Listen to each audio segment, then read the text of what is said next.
Hi, I'm Marty Nemko. Those of you who follow my work know that of late I've gotten on one of my jags. This one is reading classic Halloween stories that are for adults. I think this is going to be my last one. This is The Red Room by H.G. Wells. I can assure you, said I, that it will take a very tangible ghost to frighten me. And I stood up before the fire with a glass in my hand. It is your own choosing, said the man with the withered arm, and glanced at me askance. 28 years, said I have lived, and never a ghost have I seen as yet. The old woman sat staring hard into the fire, her pale eyes wide open. Aye, she broke in, and 28 years you have lived, and never seen the likes of this house, I reckon. There's a many things to see when one is still but 28. She swayed her head slowly from side to side.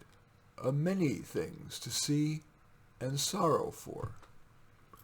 I half suspected the old people were trying to enhance the spiritual terrors of their house by their droning insistence. I put down my empty glass on the table and looked about the room, and caught a glimpse of myself, abbreviated and broadened to an impossible sturdiness, in the queer old mirror at the end of the room. Well, I said, if I see anything tonight, I shall be so much the wiser, for I have come to the business with an open mind. It's your own choosing, said the man with the withered arm once again. I heard the sound of a stick and a shambling step on the flags in the passage outside, I guess it means flagstones, and the door creaked on its hinges as a second old man entered, more bent, more wrinkled, more aged even than the first. He supported himself by a single crutch. His eyes were covered by a shade, and his lower lip, half averted, hung pale and pink from his decaying yellow teeth. He made straight for an armchair on the opposite side of the table, sat down clumsily, and began to cough. The man with the withered arm gave this newcomer a short glance of positive dislike. The old woman took notice of his arrival, but remained with her eyes fixed steadily on the fire. I said, "It's your own choosing," said the man with the withered arm when the coughing had ceased for a while. "It is my own choosing," I answered. The man with the shade became aware of my presence for the first time, and threw his head back for a moment and sideways to see me. I caught a momentary glimpse of his eyes, small and bright and inflamed. Then he began to cough and splutter again. "Why don't you drink?" said the man with the withered arm, pushing the beer toward him. The man with the shade poured out a glassful with a shaky hand that splashed half as much again on the deal table. A monstrous shadow of him crouched upon the wall and mocked his action as he poured and drank. I must confess I had scarce expected these grotesque custodians. There is to my mind something inhuman in senility, something crouching and atavistic. The human qualities seem to drop from old people, insensibly, day by day. The three of them made me feel uncomfortable with their gaunt silences, their bent carriage, their evident unfriendliness to me and to one another. "If," said I, "you will show me to this haunted room of yours, I will make myself comfortable there." The old man with the cough jerked his head back so suddenly that it startled me, and shot another glance of his red eyes at me from under the shade. But no one answered me. I waited a minute, glancing from one to the other. "If," I said it a little louder, "you'll show me this haunted house of yours, I will relieve you from the task of entertaining me." "There's a candle on the slab outside the door," said the man with the withered arm, looking at my feet as he addressed me. "But if you go to the Red Room tonight—" "The night of all nights." "This night," said the old woman. "You go alone." "Very well," I answered. "And which way do I go?" "You go along the passage for a bit," said he. until you come to a door, and through that is a spiral staircase. And halfway up, there is a landing and another door covered with baize. Go through that and down the long corridor to the end, and the red room is on your left up the steps. Have I got that right? I said, and repeated his directions. He corrected me in one particular. And are you really going? Said the man with the shade, looking at me again for the third time with that queer, unnatural tilting of his face. This night of all nights? Said the old woman. It is what I came for, I said, and moved toward the door. As I did so, the old man with the shade rose and staggered round the table, so as to be closer to the others and to the fire. At the door I turned and looked at them, and saw that they were all close together, dark against the firelight, staring at me over their shoulders, with an intent expression on their ancient faces. Good night, I said, setting the door open.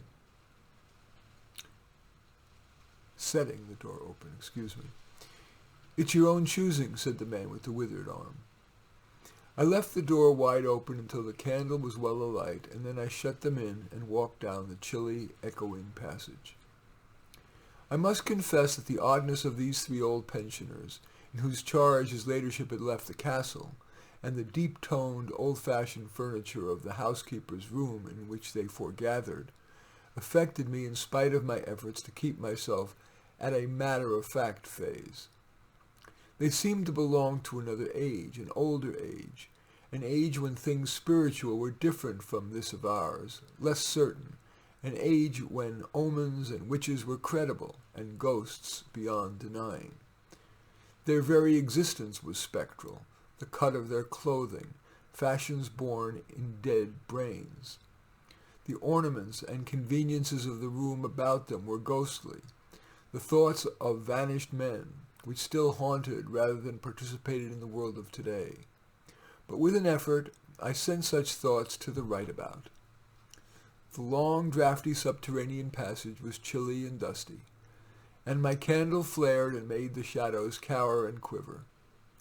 The echoes rang up and down the spiral staircase, and a shadow came sweeping up after me, and one fled before me into the darkness overhead.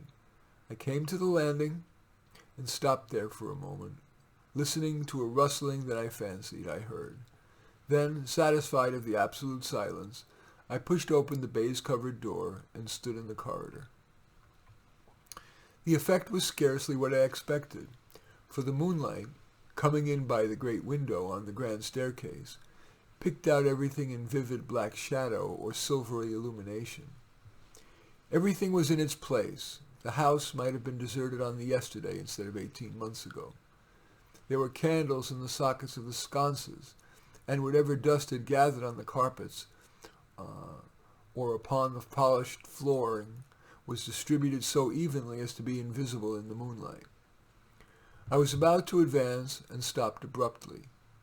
A bronze group stood upon the landing, hidden from me by the corner of the wall, but its shadow fell with a marvelous distinctness upon the white paneling, and gave me the impression of someone crouching to waylay me. I stood rigid for half a minute, perhaps. Then, with my hand in the pocket that held my revolver, I advanced, only to discover a Ganymede and eagle glistening in the moonlight. That incident for a time restored my nerve, and a porcelain Chinaman on a buhl table, whose head rocked silently as I passed him, scarcely startled me. The door to the red room and the steps up to it were in a shadowy corner. I moved my candle from side to side in order to see clearly the nature of the recess in which I stood before opening the door. Here it was, thought I, that my predecessor was found, and the memory of that story gave me a sudden twinge of apprehension. I glanced over my shoulder at the Ganymede in the moonlight, and opened the door of the red room rather hastily, with my face half turned to the pallid silence of the landing. I entered, closed the door behind me at once, turned the key I found in the lock within, and stood with the candle held aloft, surveying the scene of my vigil, the great red room of Lorraine Castle, in which the young Duke had died, or rather in which he had begun his dying, for he had opened the door and fallen headlong down the steps I had just ascended. That had been the end of his vigil, of his gallant attempt to conquer the ghostly tradition of the place, and never, I thought, had apoplexy better served the ends of superstition. And there were other and older tales that clung to the room, back to the half-credible beginning of it all, the tale of a timid wife and the tragic end that came to her husband's jest of frightening her. And looking around that large somber room, with its shadowy window bays, its recesses and alcoves, one could well understand the legends that had sprouted in its black corners, its germinating darkness. My candle was a little tongue of light in its vastness, that failed to pierce the opposite end of the room, and left an ocean of mystery and suggestion beyond its island of light. I resolved to make a systematic examination of the place at once, and dispel the fanciful suggestions of its obscurity before they obtained a hold upon me. After satisfying myself of the fastening of the door, I began to walk about the room, peering round each article of furniture, tucking up the valances of the bed and opening its curtains wide.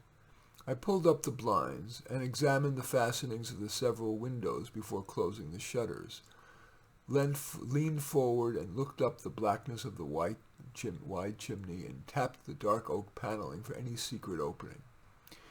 There were 2 big mirrors in the room, each with a pair of sconces bearing candles, and on the mantel-shelf, too, were more candles in china candlesticks. All these I lit one after the other. The fire was laid, an unexpected consideration from the old housekeeper, and I lit it to keep down any disposition to shiver, and when it was burning well, I stood round with my back to it and regarded the room again. I had pulled up a chintz-covered armchair and table to form a kind of barricade before me, and on this lay my revolver, ready to hand. My precise examination had done me good, but I still found the remoter darkness of the place and its perfect stillness too stimulating for the imagination. The echoing of the stir and crackling of the fire was no sort of comfort to me. The shadow in the alcove at the end in particular had that undefinable quality of a presence, that odd suggestion of a lurking little thing that comes so easily in silence and solitude. At last, to reassure myself, I walked with a candle into it and satisfied myself that there was nothing tangible there. I stood that candle upon the floor of the alcove and left it in the position. By this time I was in a state of considerable nervous tension, although to my reason there was no adequate cause for the condition. My mind, however, was perfectly clear. I postulated quite unreservedly that nothing supernatural could happen, and to pass the time I began to string some rhymes together, Ingoldsby fashion, of the original legend of the place. A few I spoke aloud, but the echoes were not pleasant. For the same reason I also abandoned after a time a conversation with myself about the impossibility of ghosts and haunting. My mind reverted to the 3 old and distorted people downstairs, and I tried to keep it on that topic. The somber reds and blacks of the room troubled me, even with the 7 candles in place. It was merely dim. The one in the alcove flared to a draught, and the fire flickering kept the shadows and penumbra perpetually shifting and stirring. Casting about for a remedy, I recalled the candles I had seen in the passage, and with a slight effort walked out into the moonlight, carrying a candle and leaving the door open, and presently returned with as many as 10. These I put out in various knick-sacks of china with which the room was sparsely adorned, lit, and placed where the shadows had lain deepest, some on the floor, some in the window recesses, until at last my 17 candles were so arranged that not an inch of the room had but direct light of at least one of them. It occurred to me that when the ghost came I could warn him not to trip over them. The room was now quite brightly illuminated. There was something very cheery and reassuring in these little streaming flames, and snuffing them gave me an occupation, and afforded a helpful sense of the passage of time. Even with that, however, the brooding expectation of the vigil weighed heavily upon me. It was after midnight that the candle in the alcove suddenly went out, and the black shadow sprang back to its place there. I did not see the candle go out. I simply turned and saw that the darkness was there, as one might start and see the unexpected presence of a stranger. "By Jove," I said aloud, "that draft's a strong one." And taking the matches from the table, I walked across the room in a leisurely manner to relight the corner again. My first match would not strike, and as I succeeded with the second, something seemed to blink on the wall before me. I turned my head involuntarily and saw that the 2 candles on the little table by the fireplace were extinguished. I rose at once to my feet. "Odd," I said. "Did I do that myself in a flash of absent-mindedness?" I walked back, relit one, and as I did so, I saw the candle in the right sconce of one of the mirrors wink and go right out, and almost immediately its companion followed it. There was no mistake about it. The flame vanished, as if the wicks had been suddenly nipped between a finger and a thumb, leaving the wick neither glowing nor smoking, but black. While I stood gaping, the candle at the foot of the bed went out, and the shadows seemed to take another step toward me. Excuse me a moment.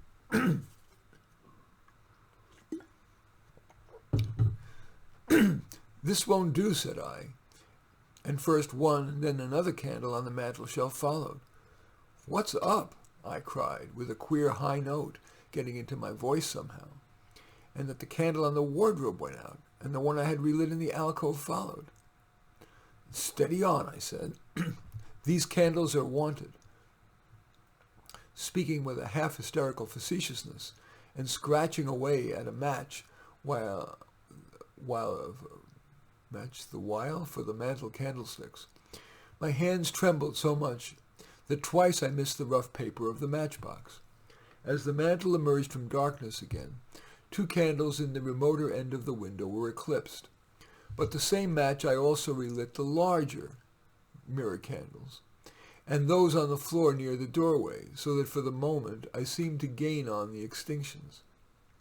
But then, in a volley, there vanished 4 lights at once in different corners of the room, and I struck another match in quivering haste, and stood hesitatingly whither to take it.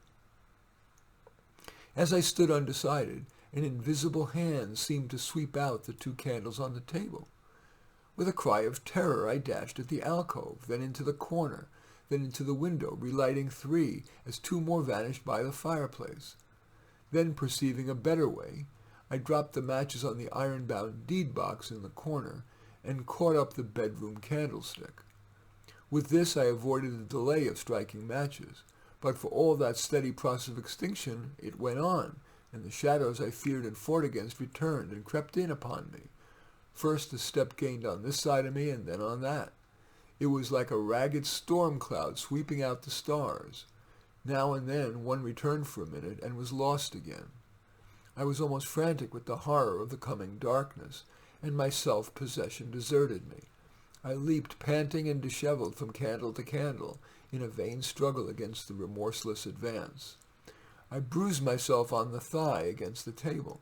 I sent a chair headlong. I stumbled and fell and whisked the cloth from the table in my fall.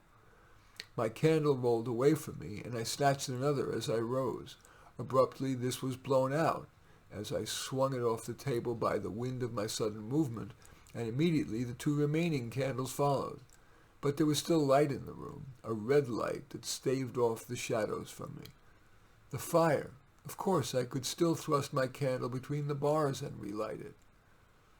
I turned to where the flames were still dancing between the glowing coals, and splashing red reflections upon the furniture, made 2 steps toward the grate, and incontinently the flames dwindled and vanished, the glow vanished, the reflections rushed together and vanished, and as I thrust the candle between the bars, darkness closed upon me like the shutting of an eye, wrapped about me in a stifling embrace, sealed my vision, and crushed the last vestiges of reason from my brain. The candle fell from my hand. I flung out my arms in a vain effort to thrust that ponderous blackness away from me, and lifting up my voice, screamed with all my might, once, twice, thrice. Then I think I must have staggered to my feet. I know I thought suddenly of the moonlit corridor, and with my head bowed and my arms over my face, made a run for the door. but I had forgotten the exact position of the door and struck myself heavily against the corner of the bed. I staggered back, turned, and was either struck or struck myself against some other bulky furniture. I have a vague memory of battering myself thus, to and fro in the darkness of a cramped struggle, and of my own wild crying as I darted to and fro, of a heavy blow at last upon my forehead, a horrible sensation of falling that lasted an age, of my last frantic effort to keep my footing, and then I remember no more. I opened my eyes in daylight. My head was roughly bandaged, and the man with the withered arm was watching my face. I looked about me trying to remember what had happened, and for a space I could not recollect.